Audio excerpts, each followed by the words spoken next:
Welcome to this week's Hymn of the Week. This week we have ELW 671, Shine, Jesus, Shine.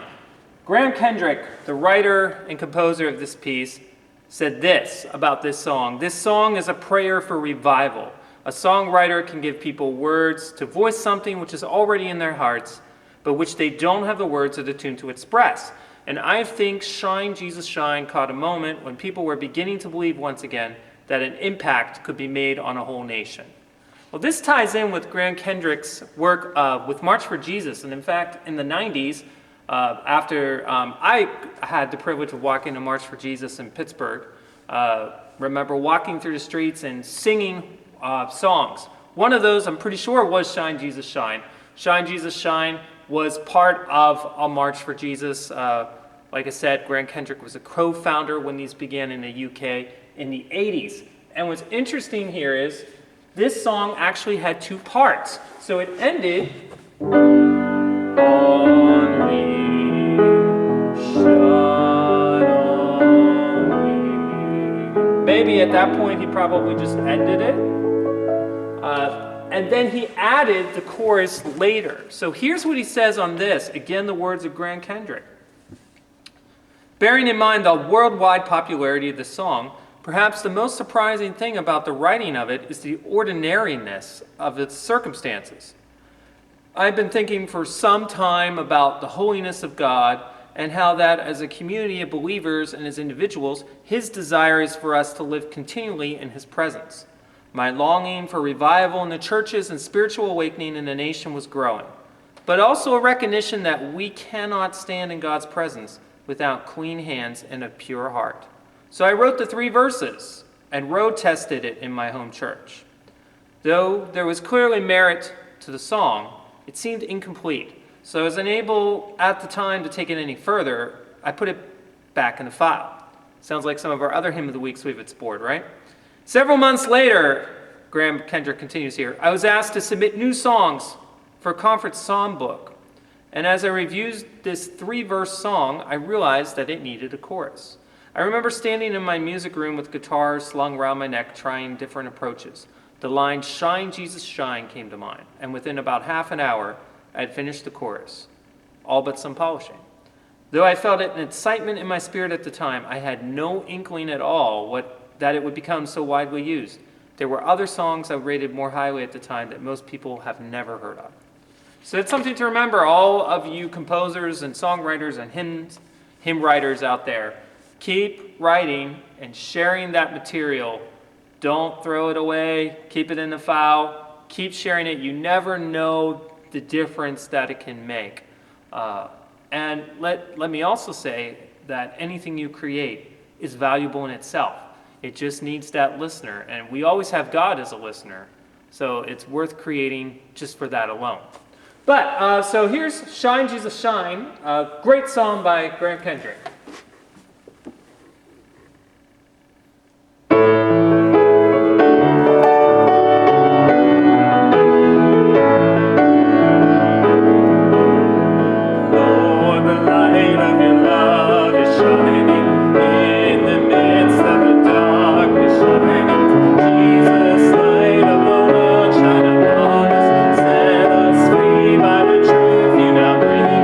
Shine on me.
It's one of those songs that the fire concept, I think, comes through when it's played as well. Thank you very much for listening to this week's Hymn of the Week.